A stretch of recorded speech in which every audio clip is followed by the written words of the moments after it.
오늘 나를 따르라는 제목으로 같이 말씀 나누도록 하겠습니다. 우리가 이 땅에서 살아가면서 어려운 일들을 만나게 되어지죠. 우리가 그걸 시험이라고 이야기해요. 시험으로 인해서 우리가 이제 갈등하게 되어지고, 또 내면의 아픔으로 인해서 힘들어하게 되어지고, 누구든지 이 시험을 만나지 않기를 원하지만은요, 왜냐하면 이 시험이 힘이 들기도 하고요, 이 시험이라는 것이 때로는 피투성이가 되기도 하고, 때로는 이 시험이라는 것이 노력도 필요하게 되어지고 견디어내야 되기도 하고 인내하기도 해야 되고, 그러는데 이 시험이라는 것은 통과하기만 하면은요 반드시 성장하게 되어지고 이 시험이 유익했다라는 것을 고백하게 됩니다. 그래서 시험이라는 것이 우리의 삶에 있어서 높이와 넓이를 이제 키워가는 과정이 또한 시험이기도 해요. 이 시험은 하나님의 계획하심 속에서 이제 허락되게 되고요, 이 시험들을 통해서 하나님은 우리를 정말 세밀하게 연단해 가시게 됩니다. 그래서 이 시험 동안은 우리는 도와줄 자를 바라보잖아요. 이 시험 가운데 나를 도와줄 자는요 여호와 하나님 한 분밖에 없어요.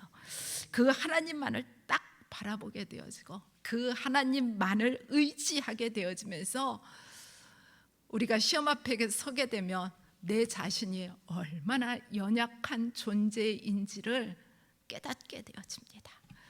그래서 시험의 뜻이 그 속에 있는 것 같아요. 그래서 이 시험이라는 것을 통해서 우리를 겸손하게 만들기도 하시고 낮추기도 하십니다.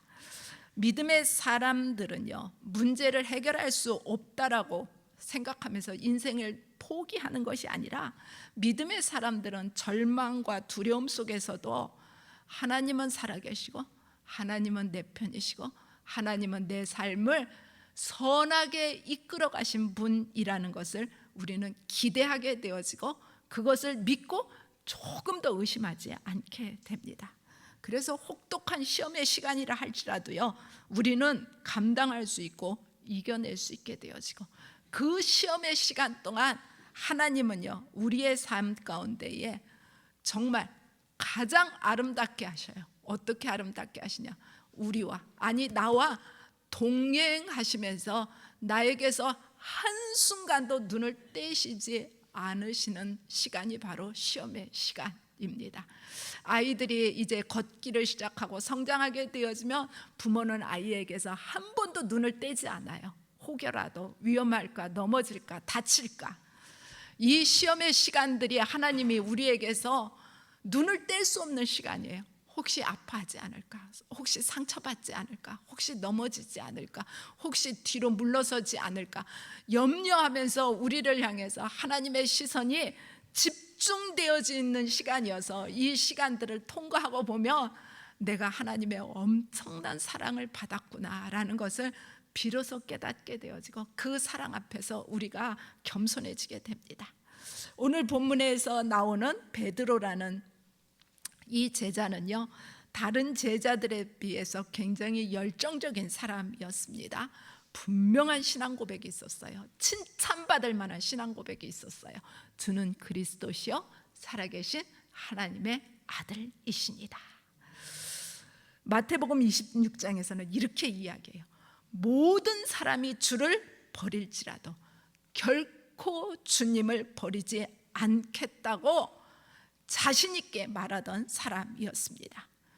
그 베드로가 예수님이 고난당하실 때에 예수님 앞에서 예수님을 모른다고 부인하게 됩니다. 그 베드로는 그 마음 깊은 곳에서 올라오는 그 죄책감으로 인해서 마음이 결코 편치 않았을 것이에요.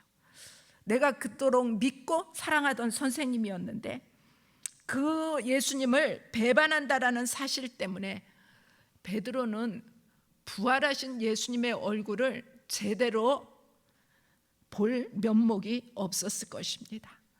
그 예수님 앞에서 그의 자신이 얼마나 싫었을까요? 얼마나 미웠을까요? 이제 그러면서 내가 그 주님 앞에서 부인하는 그 나를 기억하면서 너무나 겁이 많고 부족한 자라는 것을 깨달았을 것입니다. 그렇기 때문에 그가 부활하신 예수님을 만나고 난 다음에도 갈릴리 바다로 고기 잡으러 본업을 찾아서 나가게 됩니다. 이런 상태에 빠져 있는 이 베드로를 주님은 미리 아셨고요, 그에게 질문하시게 됩니다. 주님을 따르기 위해서 버렸던 어부라는 직업을, 그 직업을 다시 찾아서 나아간 그 베드로를 향해서 주님은 사랑하느냐 이렇게 질문하시게 되어지고, 이 질문 앞에 베드로는 자기의 모습을 되돌아보게 하고 동시에 그는 그 사랑을 덧입은 자로서 어떻게 살아야 될지 사랑의 의무를 지워주시는 시간입니다. 모든 제자, 하나님의 사람들, 무엇을 하든지 어디에 있든지 하나님께 영광이 되어야 합니다. 살라도 죽어도, 사역 가운데 있다 할지라도 하나님께 영광이라는 이 한 가지 사실을 우리는 잃어버려서는 안 됩니다. 고린도전서 10장에서 무엇을 먹든지 마시든지 무엇을 하든지 하나님께 영광이 되어져야 된다고 말씀하고 있고, 내 이름으로 불려지는 모든 자 곧 내가 내 영광을 위해서 창조한 자를 오게 하라. 그를 내가 지었고 그를 내가 만들었노라고 이사야서 43장에서 말씀하고 있어요. 내 생명이 이 땅에 있다라는 것은 오늘도 이 시간도 하나님 앞에 영광 돌려드려야 된다는 것이 우리의 의무이고 우리의 책임입니다. 우리의 삶은 날마다 매일매일 정말 평생 범사에 하나님 앞에 영광 돌려드리는 방법을 생각하고 그 영광을 우리의 뇌리에서 떠나보내지 않고 늘 기억해야 합니다. 그 베드로를 향해서 15절에 요한의 아들 시몬아, 내가 이 사람들보다 나를 더 사랑하느냐 이렇게 말씀하시게 됩니다. 요한의 아들 시몬은 바로 베드로이고요, 이 베드로에게서 예수님은 가능성을 보셨겠죠. 그래서 예수님께서 잡히시던 날 밤에 베드로는 예수님을 3번이나 부인함으로써 그 게바, 반석이라는 이름의 의미를 제대로 갖지 못하는 부끄러운 자가 되어버리고 말았습니다. 그래서 이제 베드로는 나는 더 이상 주님의 제자라고 생각할 수 없는 상황이 되어졌어요. 그래서 그 주님의 제자라는 이름을 내려놓을 수밖에 없었고, 그리고 그는 갈릴리로 돌아가게 됩니다. 그런데 예수님이 그를 향해서 요한의 아들 시몬아 이렇게 부르신다라는 것은 그의 나약함을 들추어내기나 그를 책망하기를 위해서 부르시는 것이 아니라 모든 것에서 다시 시작해야 된다라는 새로운 소명을 주기 위해서 예수님이 부르신 거예요. 요한의 아들 시몬아, 그러면서 내가 이 사람보다 나를 더 사랑하느냐고 물으시게 됩니다. 세상보다, 다른 사람보다, 고기 잡는 일보다 나를 더 사랑하느냐고 물으시는 거예요. 여기에서 사랑은 원어에서 아가파오라고 이야기하는데, 아가파오는 동사로 말하는 것이고 우리가 잘 알고 있는 아가페는 명사로 말할 때의 아가페입니다. 다 사랑의 의미를 가지고 있어요. 이 사랑은요, 숭고하고 헌신적이고 나를 사랑하는 것이 아니라 남을 사랑하는 이타적인 사랑을 요구하는 것이 바로 아가파오의 사랑이고 아가페의 사랑입니다. 베드로가 비록 순식간에 실패했다 할지라도 그가 주님의 사랑을 기억하면서 그 주님의 사랑으로 인해서 회복하고 다시 하나님의 일을 감당할 수 있다라는 것입니다. 다 갖추었다 할지라도요, 이 사랑을 잃어버리게 되어지면 그 하는 일이요 소리나는 꽹과리가 될 수밖에 없습니다. 우리가 하나님의 일을 감당하고 하나님 앞에 영광 돌려드리는 밑받침에는요 하나님에 대한 사랑이 있는 거예요. 그 사랑은 내가 하나님을 사랑하는 것이 아니라 하나님이 이미 나를 아가페의 사랑으로, 모든 것을 내어주는 사랑으로 나를 사랑하셨기 때문에 그 사랑 앞에서는 우리는 조그만한 사랑이라도 내어드리는 자리에서 우리는 하나님의 일을 하고 하나님 앞에 영광 돌려드리는 것입니다. 14세기에서 17세기까지 한 300년 동안요, 유럽에 흑사병이 돌게 되어지고 흑사병으로 인해서 많은 사람들이 죽게 됩니다.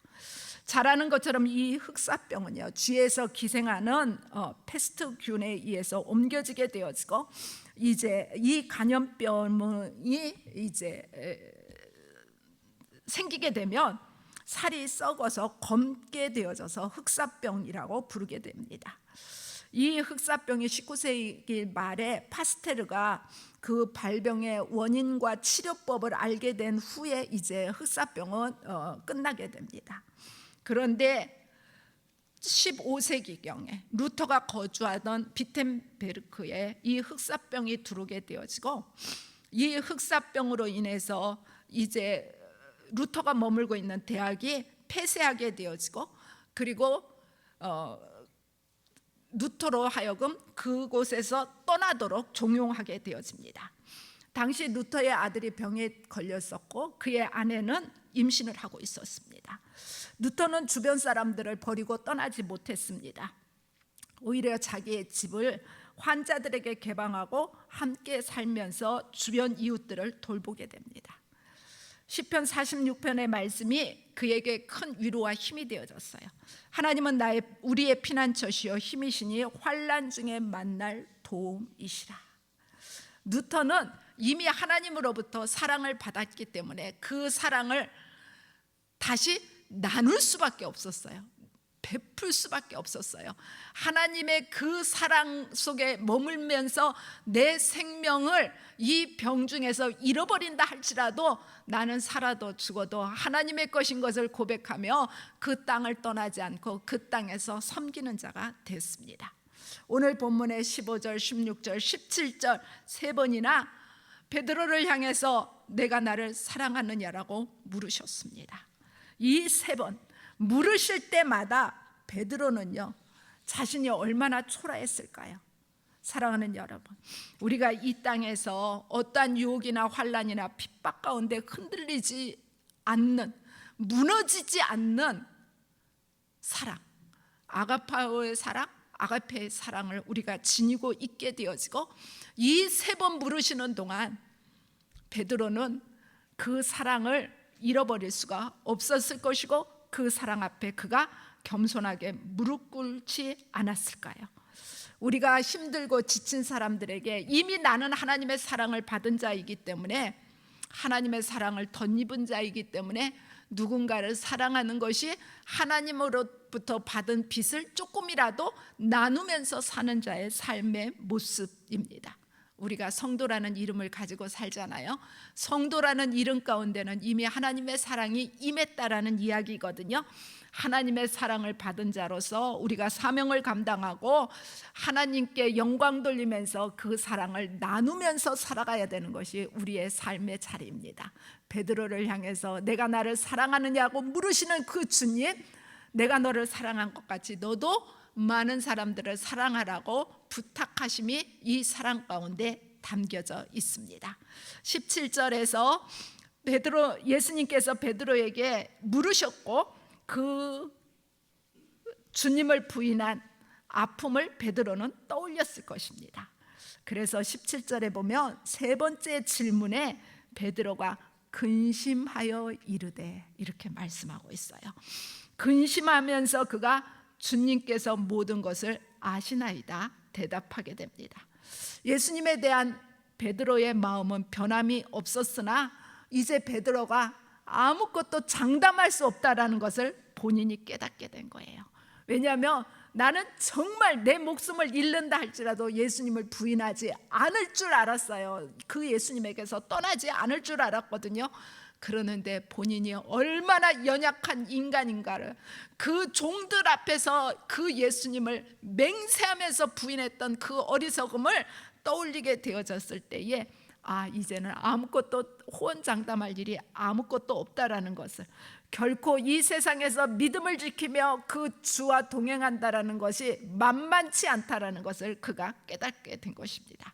그래서 그 베드로가 근심하며 떨리는 마음으로 대답하게 됩니다. 이 대답 가운데에 베드로는 더 이상 교만하지 않았어요. 3번이나 걸쳐서 사랑하냐고 물으셨고, 3번의 베드로의 고백이 있고 난 다음에서 비로소 주님 그를 향해서 내 양을 먹이라, 그 땅에 떨어진 베드로의 명예를 회복시키시며 그 베드로의 사도로서의 권위를 다시 세워주시고 그에게 사명을 주시고 있는 장면입니다.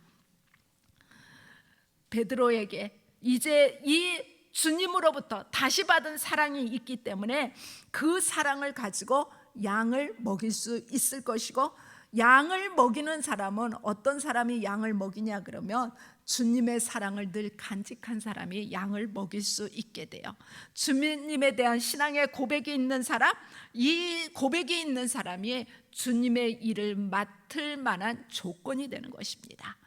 이제 이 사랑을 통해서 베드로가 만나게 되어지는 양들을 풍성하게 할 것이고, 이 사랑이 없다 그러면 베드로에게는요 양도 의미가 없게 되어지고 그의 삶 자체가 모든 것을 다 잃어버린 것이 될 것입니다. 어느 시대이든지요 사람이 중요하게 됩니다. 왜냐하면 사람을 통해서 하나님은 하나님의 일을 하시거든요. 그래서 하나님은 늘 사람을 찾고 계세요. 하나님의 일을 하시는 데 있어서 하나님은 사람을 만나게 되어지고, 그 사람도 하나님의 일을 하기 위해서는 또 다른 사람을 만나야 됩니다. 사람을 만난다라는 것이 참 귀하고 복된 일이에요. 하나님께서 하나님의 큰 일을 위해서요 성경에 보면 많은 믿음의 선진들을 만나셨습니다. 우리가 사도 바울 같은 사람들을 만나서 선교의 장을 열어가신 것을 우리가 보게 되고요, 사도 바울 또한 선교라는 사역을 감당하기 위해서 좋은 사람을 많이 만났는데 그 가운데 브리스길라와 아굴라 같은 사람을 만나게 됩니다. 이제 동역하면서 동역자로서 이제 동일한 목적을 가지고 한 마음이 되어서서 같이 일하는 사람들을 만나게 된 것입니다. 이 브리스길라와 아굴라는 바울에게 있어서 어떤 사람이었느냐? 로마서 16장에서 너희가 그리스도 예수 안에서 나의 동역자들인 브리스길라와 아굴라에게 문안하라. 저희는 내 목숨을 위하여 자기의 목이라도 내어놓았나니 나뿐 아니라 이방인의 모든 교회도 저희에게 감사하라고 권면하고 있거든요. 그리스도 예수 안에서라는 표현을 우리가 기억해야 합니다. 어떤 개인을 위한 일꾼이 아니고요, 하나님을 돕는 자, 하나님의 나라의 일꾼은 바로 동역자인 것입니다. 우리가 어떤 이권을 위해서 같이 힘을 합칠 때에 동업자라고 이야기하죠. 정치적인 목적을 가지고 힘을 합치게 되어지면 동지라고 이야기합니다. 숭고한 목적을 위해서 희생적으로 일하는 사람, 우리가 동역자라고 말하게 되어지는데, 주로 하나님의 일을 함께하는 자들을 동역자라고 부르게 되거든요. 신학자였던 마틴 부버는요 참 만남은 하나님의 은혜라고 이야기했습니다. 참 만남, 귀한 만남, 하나님의 허락하시는 만남, 하나님의 섭리 안에 담겨져 있는 이 만남, 이 만남들을 통해서 우리의 인생의 방향이 달라지게 되어지고요, 이 로마서 8장에서 우리가 알거니와 하나님을 사랑하는 자 곧 그 뜻대로 부르심을 입은 자들에게는 모든 것이 합력하여 선을 이루느니라고 말씀하고 있거든요. 바울에게 있어서 브리스길라와 아굴라, 믿음의 많은 자들 함께 협력했기 때문에 바울이 사도로서의 사명을 잘 감당할 수 있었던 것입니다. 우리가 하나님을 사랑하는 만큼 그 사랑을 누구에겐가 나누면서 살아가게 됩니다. 우리가 나누면서 살아가는 그것이 바로 하나님의 양을 키우는 일이고 먹이는 일이 됩니다. 우리 예수님처럼, 그리고 바울처럼, 브리스길라와 아굴라처럼 하나님의 교회와 성도들을 많이 사랑하고 말씀으로 그들을 세워가기를 원합니다. 세상에 수많은 일들이 있지만은요, 복음을 전하고 성도를 양육하는 일보다 더 귀한 일은 없습니다. 주님의 양을 사랑하고 잘 먹임으로써 하나님께 영광을 돌려드리는 우리 모두가 되기를 원합니다. 세 번째로 22절의 말씀에 보게 되어지면은요, 나를 따르라고 이렇게 말씀하시게 됩니다. 젊었을 때 베드로가 초대교회를 세우게 되어질 때에 맹활약을 하게 되었습니다. 그리고 그의 나중은 어떻게 됐느냐, 순교했다라는 것을 18절에서 보여줍니다. 오리겐이라는 역사가에 의하면 이 베드로가 순교하게 될 때 십자가에서 거꾸로 매달려 죽임을 당했다라고 이야기하게 되는데, 그때가 64년경쯤, 그러니까 예수님이 33년경에 돌아가셨으니까 예수님 돌아가시고 한 30년 있다가 베드로가 이제 죽게 되어지는데, 베드로가 십자가에 거꾸로 매달려서 죽게 됩니다. 주님을 따르고 그 주님의 양을 먹이는 것은 주님과 같이 살고 주님과 같이 죽는 것을 의미하게 됩니다. 오늘 22절에서 이제 베드로에게 내 양을 먹이라는 사명이 주어지게 되어지고, 그리고 베드로가 궁금한 게 있었어요. 그것은 예수님의 사랑받는 요한은 어찌 될 건가 궁금하게 여기게 되어집니다. 그때 예수님이요 단호하게 말씀하시죠. 베드로로 하여금 관여할 것이 없다라고 분명히 말씀합니다. 베드로에게는요, 베드로의 일이 있고 베드로의 길이 있고 베드로의 죽음이 있어요. 요한에게는요, 요한의 일이 있고 요한의 길이 있고 요한의 죽음이 있겠지요. 모든 길은 결국 주님께로 통하게 되어지지만, 이제 우리가 내 일은 게을리하면서 다른 사람하고 비교하면서 다른 사람의 흥미를 느끼는 것이 사람인데요, 그렇게 하지 말라라고 오늘 예수님이 단호하게 말씀하십니다. 베드로의 길은요, 그가 십자가에 거꾸로 매달려 죽임을 당하면서 순교자의 길을 가게 되어지고요, 요한의 길은 산 제사로 드리는 길을 걷게 됩니다. 초대교회의 스데반, 야고보 다 순교의 길 가운데 있었고요. 그 길은 주님이 정하셨고요. 순교라는 것은 자신의 힘이나 의지로 되는 것이 아니라 하나님 주시는 능력으로 감당할 수 있는 것입니다.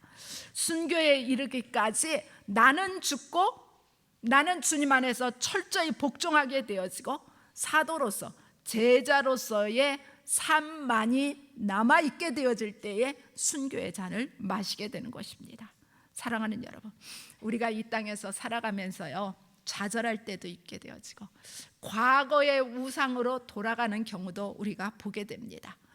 신앙생활을 열심히 하는 것 같은데요, 어느 때 보면 원망하기도 하고 분노가 일어나기도 하고, 이제 이전의 폭력적인 모습으로 돌아가기도 하고 부도덕한 모습으로 돌아가기도 하고 이제 알코올로 돌아가기도 하고, 이런 일들을 우리가 보게 돼요.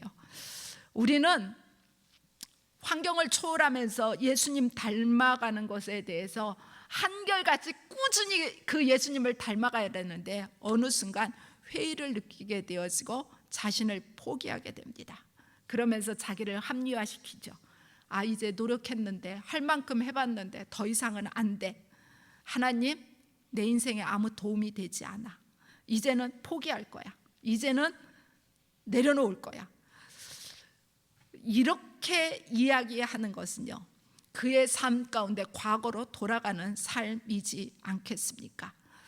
우리의 과거로 돌아가게 되어지면 그곳에는 우리의 삶에 소망이라는 게 없어요. 멸망밖에 남을 것이 없거든요. 우리의 삶 가운데는요, 앞을 향해서 나가야 됩니다. 우리의 상황을 변화시킬 수 있는 분이 바로 예수님이고요, 그 예수님을 우리가 신뢰하게 되어질 때 우리의 어떠한 상황도 이기면서 나갈 수 있게 됩니다. 환경을 바꾸는 것이 아니라 우리가 그 예수님 앞에 더 가까이 나가고 그분과 더불어서 생명을 나누게 되어지면은요, 우리의 환경은 자연스럽게 달라지게 되어지고요, 정말 참된 행복은요, 주님 안에서만 가능하게 되어집니다. 우리가 이 땅에서 정말 주님 안에서 행복한 삶을 살기를 원한다 그러면, 베드로는 베드로서의 삶을, 요한은 요한의 그리스도인으로서의 삶이 있잖아요. 다른 사람하고 비교하지 않아야 돼요. 우리의 육신의 연약함, 내가 참 부족하고 만삭되지 못한 것 때문에 내 자신이 싫어질 때도 있거든요. 그럴수록 다른 사람하고 비교하지 않고 우리는 주님 앞에 가까이 나와야 합니다. 내 안에서 주님 주시는 기쁨이 우리에게 있게 됩니다. 베드로는 자신의 사명에 충실하면 돼요. 요한하고 조금 더 비교할 필요가 없게 됩니다. 요한하고 비교하게 되어지면, 다른 사람하고 비교하게 되어지면은요, 시험 들게 돼요. 힘들게 됩니다. 이제 예수님은 베드로에게 너는 나를 따르라고 2번 말씀하십니다. 19절에서 말씀하시고 22절에서 말씀하시고, 그냥 하나님이 우리에게 주신 사명에 전념하면 돼요. 충성하면 됩니다. 우리가 그 주님 앞에 가까이 나아가게 되어지면 됩니다. 열심히 따르는 자가 되면 됩니다.